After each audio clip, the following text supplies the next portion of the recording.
SC ST ಹಣ ನುಂಗಿರೋದು ಯಾರು ಅಂದ್ರೆ 1 2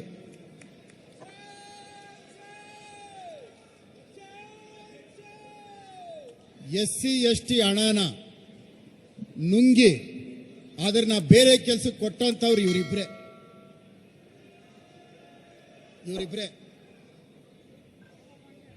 ಹೇಳೋದು ಅಹಿಂದ ವರ್ಗಕ್ಕೆ ಅನ್ಯಾಯ ಮಾಡಿ ಅದನ್ನ ಬೇರೆಯವ್ರಿಗೆ ಕೊಟ್ಟು ಈ ರಾಜ್ಯದಲ್ಲಿ ತಿನ್ನಕ್ಕಾಗದೆ ಹೊರ ರಾಜ್ಯಕ್ಕೂ ಕಳಿಸ್ಕೊಡ್ತಾರೆ ಇವರು. ಲೆಕ್ಕ ಹಾಕಿ ಮಾಡ್ದಂಥವ್ರು ಇವರಿಬ್ರೆ. ಈಗ ಸಾಲದು ಅಂತ ಈ ಸ್ಪಾನರ್ಗಳು ಬರೀ ತಂದವ್ರು ನೆಟ್ಟು ಬೋಲ್ಟು ಫಿಟ್ ಮಾಡೋಕ್ಕೆ.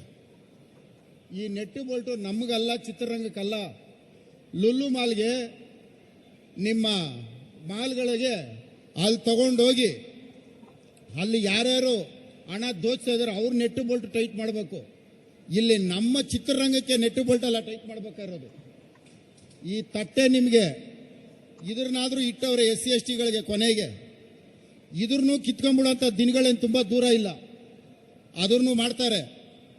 ಯಾಕೆ ಅಂದರೆ ತುಳಿತಕ್ಕೆ ಒಳಗಾಗಿರೋರಿಗೆ ಒಳ್ಳೇದಾಗಲಿ ಅನ್ನೋದು SC ST ಹಣನ ಬಳಕೆ ಮಾಡ್ಕೋಬೇಕು. ಆದರೆ ಅದನ್ನು ಮಾಡ್ತಾ ಇಲ್ಲ. ತೋರಿಸೋದು SC ST, ಬಳಕೆ ಮಾಡೋದು ಬೇರೆ ದಿಕ್ಕೆ.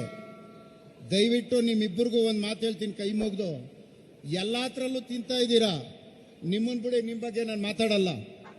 ಯಾಕಂದ್ರೆ ಬೆಂಗಳೂರು ಬರ್ಕೊಟ್ರು ನಿಮಗೆ ಸಾಲ್ತಾ ಇಲ್ಲ, ಬೆಂಗಳೂರು ಅಪಾರ್ಟ್ಮೆಂಟ್ಸ್ಗಳು ಬರ್ಕೊಟ್ರು ಸಾಲ್ತಾ ಇಲ್ಲ, ಬೆಂಗಳೂರು BDA ಬರ್ಕೊಟ್ರು ಸಾಲ್ತಾ ಇಲ್ಲ, BMRDA ಸಾಲ್ತಾ ಇಲ್ಲ, BWSSB ಸಾಲ್ತಾ ಇಲ್ಲ.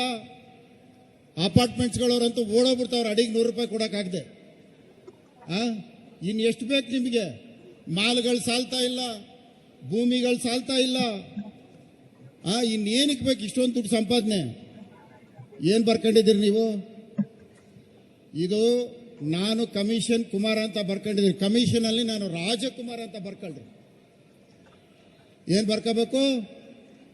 ಕಮಿಷನ್ ಪಡೆಯೋದ್ರಲ್ಲಿ ನಾನು ರಾಜಕುಮಾರ, ಕನ್ನಡಕ್ಕೊಬ್ಬನೇ ರಾಜಕುಮಾರ, ಅವ್ರನ್ನ ಮೀರ್ಸೋಂತ ರಾಜಕುಮಾರ, ಭ್ರಷ್ಟಾಚಾರದಲ್ಲಿ ನಾನೇ ಅಂತ ಬರ್ಕೋಬೇಕು ಅಷ್ಟೇನೆ. ಇನ್ನೇನಾರು ಇವತ್ತಿಲ್ಲಿ ಮಾತಾಡಿದ್ದೀನಿ, ದಯವಿಟ್ಟು ನನ್ನ ಮೇಲೆ ಯಾವ್ದು ರೇಪ್ ಕೇಸ್ ಹಾಕ್ಬಿಡ್ರಿ. ಆಮೇಲೆ ಆ ದಲಿತ ದೌರ್ಜನ್ಯ ಅಂತ ಬೇರೆ, ನಿಮ್ಮ ಒಳ್ಳೆತನ, ನಿಮ್ಮ ಮುಗ್ಧತೆ, ಕಾಯ್ದೆನ ದುರುಪಯೋಗ ಪಡಿಸ್ಕೊಳ್ಳಂತ ಇದ್ದಾರೆ. ದಯವಿಟ್ಟು ನಿಮ್ಗೊಂದು ಕಿವಿ ಮಾತು ಹೇಳ್ತೀನಿ, ಈ ತರ ಕಾಯ್ದೆನ ದುರುಪಯೋಗ ಪಡಿಸ್ಕೊಂಡು ಮಾತಿಗೆ ಮುಂಚೆ ಅಟ್ರಾಸಿಟಿ ಆಗೋದು, ದಲಿತ ದೌರ್ಜನ್ಯ ಅಂತ ಹೇಳೋದ್ರ ಬಗ್ಗೆ ಎಚ್ಚರಿಕೆಯಿಂದ ಇರಿ. ಯಾಕಂದ್ರೆ ಇವತ್ತು ಬಹಳಷ್ಟು ದುರುಪಯೋಗ ಪಡಿಸ್ಕೊಳ್ತಾ ಇದ್ದಾರೆ. ಇದಕ್ಕೆ ಅವಕಾಶ ಕೊಡಬೇಡಿ. ಶಿವಕುಮಾರ್ ಅವರೇ, ರೇಪ್ ಕೇಸ್ ಹಾಕ್ಬೇಡಿ. ನಿಮ್ಮನ್ನು ಕೈ ಮುಗಿದು ಕೇಳ್ಕೊಂತೀನಿ. ಮೊನ್ನೆಲ್ಲ ಜೈಲಿಗೆ ಕಳಿಸಿದ್ದೀರಿ, ಇನ್ನೂ ತಿರುಗಿ ನಿಮ್ಮನ್ನು ಮಾತಾಡಬೇಕು ಅಂತ ಅನ್ನಿಸಿದ್ರೇನೆ ಭಯ, ಯಾಕೆ ಜೈಲಿಗೆ ಕಳಿಸ್ಬಿಡ್ತೀರಾ ಅಂತ. ಈ ಸಾರಿ ಏನು ಕಳಿಸಲ್ಲ ಅನ್ಕೊಂತೀನಿ. ಕಳಿಸ್ತೀರಾ?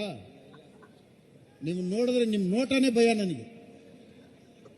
ದಯವಿಟ್ಟು ಕರ್ನಾಟಕ ರಾಜ್ಯ ಸರ್ಕಾರದ ಮುಖ್ಯಮಂತ್ರಿಗಳು, ಮಾನ್ಯ ಉಪಮುಖ್ಯಮಂತ್ರಿಗಳಿಗೆ ನನ್ನೊಂದು ಮನವಿ,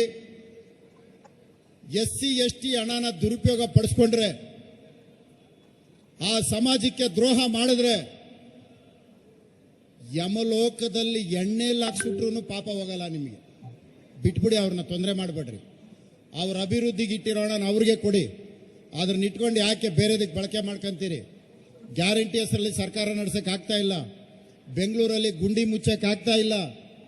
ಬೆಂಗಳೂರು ಇವತ್ತು ಗಬ್ಬೆದೋಗ್ಬಿಟ್ಟಿದೆ. ಬೆಂಗಳೂರಿಗೆ ಅನುದಾನ ಇಲ್ಲ. ನಾವು ಬೆಂಗಳೂರು ಶಾಸಕರು, ನಮ್ಮ ಮೇಲೆ ಜನ ಹೆಚ್ಚು ನಿರೀಕ್ಷೆ ಇಟ್ಕೊಂಡಿದ್ದಾರೆ. ಇವತ್ತು ನಾವು ಮುಖ ತೋರ್ಸಕ್ ಆಗ್ತಾ ಇಲ್ಲ. ನಮ್ಮದಾದ್ರೂ ಇರಲಿ, ಆ ಕಾಂಗ್ರೆಸ್ ಶಾಸಕರ ಪರಿಸ್ಥಿತಿ ಹೆಂಗಿದೆ ಅಂದ್ರೆ ಪಾಪ ಅವ್ರು ನೆನ್ಸ್ಕೊಂಡ್ರೆ ಬೇಜಾರಾಗತ್ತೆ. ಯಾಕಂದ್ರೆ ಎಲ್ಲ ಇವ್ರು ಕೆಳಗಡೆ ಸೇರ್ಕೊಂಡ್ಬಿಟ್ಟವ್ರೆ. ಅವ್ರು ಏನ್ ಮಾಡ್ತಾರೆ? ಆಸ್ಥಾನ ಕವಿಗಳ ತರ ಇವ್ರೇನ್ ಮಾಡಿದ್ರು ಹೂ ಹೂ ಹೂ ಅನ್ಬೇಕಷ್ಟೇ. ಇಂಥ ಪರಿಸ್ಥಿತಿ ಬಂದೈತೆ. ದಯವಿಟ್ಟು ಭಾರತೀಯ ಜನತಾ ಪಾರ್ಟಿ ಎಂಥ ಪರಿಸ್ಥಿತಿನಲ್ಲೂ ಸಹ SC ST ಹಣನ ವರ್ಗಾವಣೆ ಮಾಡೋದಾಗ್ಲಿ, ಅದನ್ನ ದುರುಪಯೋಗ ಪಡಿಸ್ಕೊಳ್ಳೋದಾಗ್ಲಿ ಯಾವುದೇ ಕಾರಣಕ್ಕೂ ಮಾಡಲ್ಲ. ಭಾರತೀಯ ಜನತಾ ಪಕ್ಷ ಒಟ್ಟಾಗಿ ನಾವೆಲ್ಲರೂ ಒಗ್ಗಟ್ಟಾಗಿ ಈ ಸರ್ಕಾರ ತೆಗೆಯೋದ್ರ ಕಡೆ ಗಮನ ಕೊಡೋಣ. ನಾವೆಲ್ಲ ಒಗ್ಗಟ್ಟಾಗಿರೋಂಥ ಶಬ್ದ ಮಾಡೋಣ. ಎಲ್ರಿಗೂ ಒಳ್ಳೇದಾಗ್ಲಿ. ನಮಸ್ಕಾರ.